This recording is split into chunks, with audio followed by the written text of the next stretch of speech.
Lyft CEO David Risher announces plans to lay off hundreds of workers. Goodbye, you engineers. Goodbye, you employees. They need cash, right? They're running out of this. And he's come in to clean up. But to show you what a coward this guy is, right? Employees were informed via email. You can't have meetings and stand in front of your people and tell them face to face. No, you've got to do it by email. So this alone speaks volumes about this new fool, right? That a significant number would lose their jobs to cut costs and bring fares in line with Uber. Really, you want to bring fares in line with Uber, which is already atrocious because they've jacked up the rates through the roof for passengers. Passengers are angry at Uber and Lyft. 40-50% price increases, right? So you want to bring them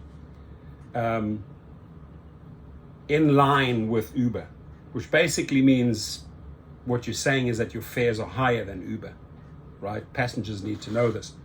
But again, so far, nothing addressed about drivers. The ride-hailing service Lyft is preparing to lay off hundreds of employees just day after its new CEO David Risher began steering the company with an eye toward driving down costs to help bring its fares more in line with its biggest rival Uber. Now, what I told those employees and engineers in many videos before, pack your bags, start finding a different job, right? Because the Titanic is sinking, and you don't want to sort of like end up with your suitcase or your briefcase outside on the street, right?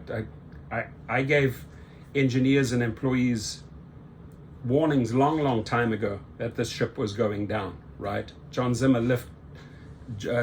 Logan Green, the guys that effed up this company, right? They're also out. So all you guys on your visas who came in with your big hopes and dreams in the United States, time to pack up. Adios, goodbye, auf Wiedersehen, right? Risher, a former Amazon executive, informed Lyft's workforce of more than 4,000 employees in an email, ladies and gentlemen, posted online on Friday that a significant number of them will lose their jobs. Wow, what a great way to wake up. You read this email, right? It doesn't have the courage to get into a meeting with them, address them at the headquarters, maybe in Zoom calls. No, let's just send out an email. Your job might be gone, right? And any of those people, doesn't matter if you've signed non-disclosure agreements, just come forward, man. There must be so many whistleblowers that know so much shit about this company. Just come forward. We'd love to hear from you, right? So the message came at the end of his first week as Lyft CEO. The note did not specify how many people would be jettisoned, but the Wall Street Journal reported at least 1,200 of those 4,000, that's roughly 30%, right, will be laid off. The report cited unidentified people familiar with the cost-cutting plan. San Francisco-based Lyft did not immediately respond to a request for comment. Of course, they're too afraid to face the music.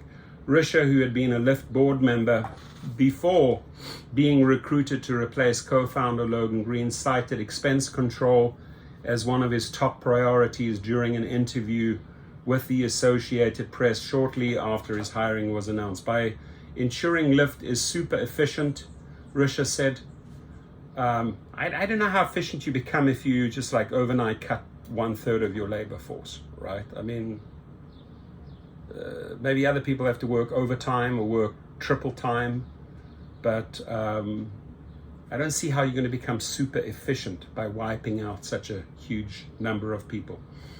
It will be in a better position to lower its fares to lure back passengers who had shifted to using Uber more frequently because that service was offering lower prices for the same trips.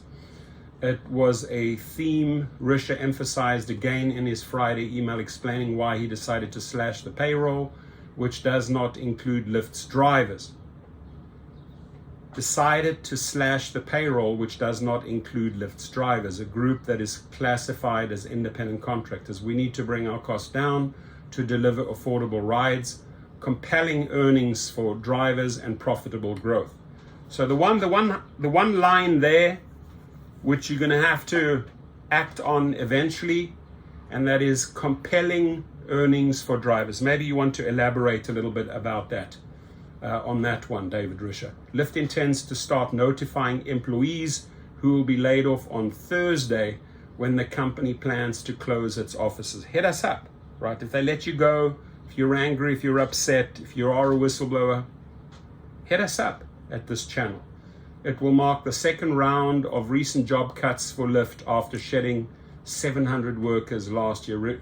Recurring waves of layoffs are emerging as a new phenomenon in the tech industry, reversing more than a decade of mostly unbridled growth.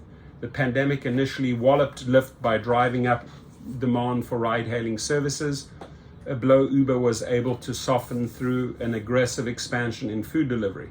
That gave people a reason to continue using Uber's app even when they were stuck at home, while Lyft fell out of favor.